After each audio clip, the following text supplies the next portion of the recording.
Don't worry about a thing with the Jamestown Suns Easy Pay plan. Just $11 per month anywhere in North Dakota. Nothing is as easy as Easy Pay. Call our office at 701-252-3120. That's 701-252-3120 for more details or to sign up.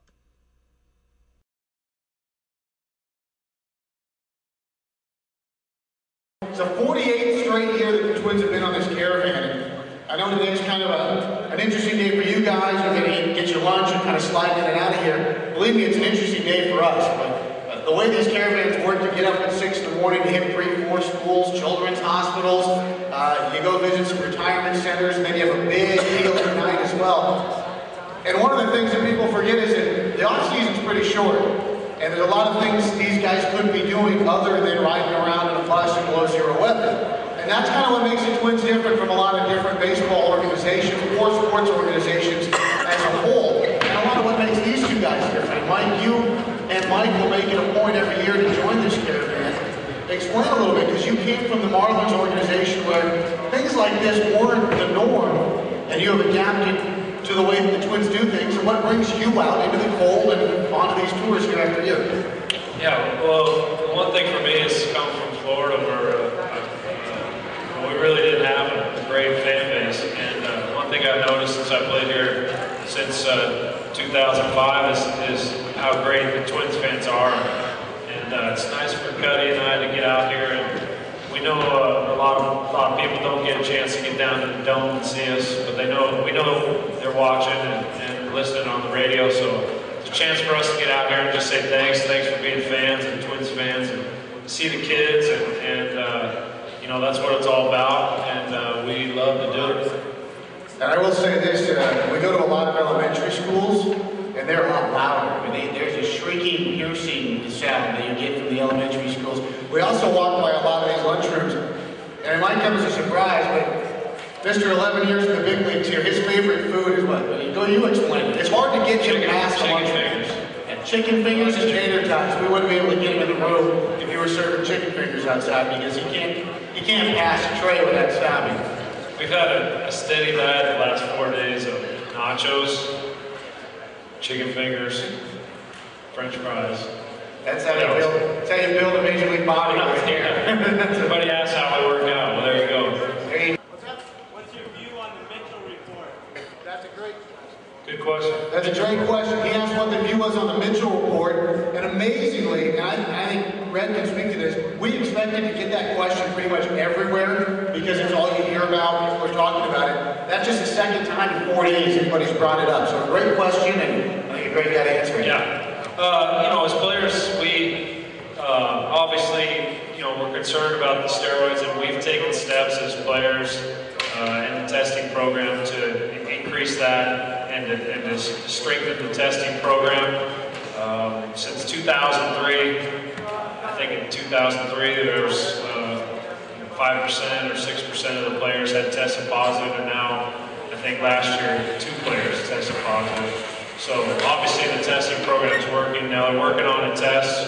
There's really no test for human growth hormone, so we know they're working on that, and we know that the Players Association will take every step to cleaning up baseball. And as far as the Mitchell report, you know, we want to move on. I mean, all right, they did the report, they named the names. We don't want to get too caught up in the past. We're working on the future and the future of baseball. Can't quit talking.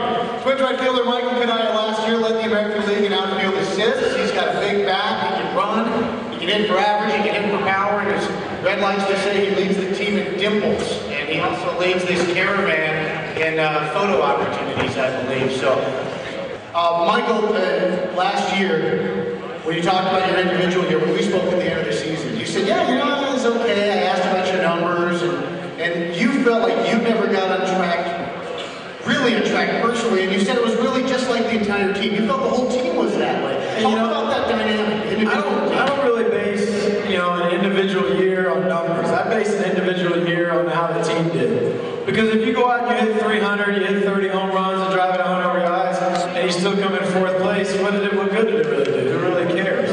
If you go out and you hit 260, you hit 5 home runs and drive in 40 runs and you win a division, everybody had a good year. So So, you know, I think obviously we finished third in division. We didn't live up to the expectations that we put on ourselves. So I think individually we could all take a look at our season and say we could all improve. And that's basically how I look at the facts, whether you had success individually or not. What are you guys going to do without Torrey Hunter?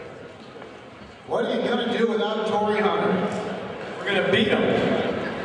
On opening night, I might add. Period. We're going to beat them. You know, obviously he's with the Angels now, and we open up with the Angels, and hopefully when they come in, they'll leave with 3 losses. I think it's a 3-game series. Yeah, 4-game series. Hopefully they'll leave with 4 losses. You know, I mean, and Torrey Hunter, obviously we're going to miss him as far as being the center fielder that he was, but at the same time, we feel like we brought in Delvin Young, who's going to be able to pick up the slack offensively. This is a guy who drove in 93 runs last year for the Devil Rays. He hit 288. He had 13 home runs, and he's only 22 years old. So he's going to continue to develop, continue to get better, and I think he's going to be a great addition to our team and pick up that slack wherever maybe Torrey left. And as far as playing center field, that's yet to be seen. We'll see if maybe a trade with Johan Santana brings in a center fielder, or maybe we got guys in the minor leagues that can step up. If you remember, there was once a pretty good center fielder that the Twins had named Kirby Puckett, who all of a sudden couldn't play anymore. Well, guess what? Torrey Hunter came along. There's going to be somebody come along after Torrey Hunter to be able to pick up that slack as well. What's going on with Johan Santana? And these guys came up with the 2 key questions that we get bombarded with everywhere. They came up with them right away. So these guys are right now in first place. Johan Santana. Yeah, we're just like you guys. I mean, we're waiting to see what happens. We don't have any control over trades or things like that. So we're not sure as of right now. He's a part of our team, and until something happens, one way or the other, you know, we're just kind of waiting and seeing. We hope he's back. He's unbelievable. He's the best pitcher in all of baseball. Great guy, great teammate. You know, if we do lose him, you know, we'll definitely miss him. But like Torrey, you know, we'll move on. I've played a lot of years, man. I've seen a lot of guys come and go, and that's one thing in baseball. You always seem like you're introducing yourselves to new teammates. So we're used to that, and we'll go out there and do our jobs, and hopefully have a great season. How much longer do you guys think you'll be with the Twins? Well, he's cutting right to the chase. Great question. Do you know something about the arbitration process that we don't? Great question. As far as guaranteed, definitely 100% if we don't get traded.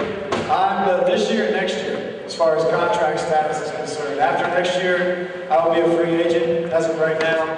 Hopefully we can work out a long-term deal where I'll be here for a few more years because I enjoy playing with the Twins. I enjoy the organization. I love the fans. All of that goes into it, just like what I mentioned. I'm not one of those guys that really do want to go and find a new city to live in and new restaurants to eat at. I'm very comfortable with the Twins.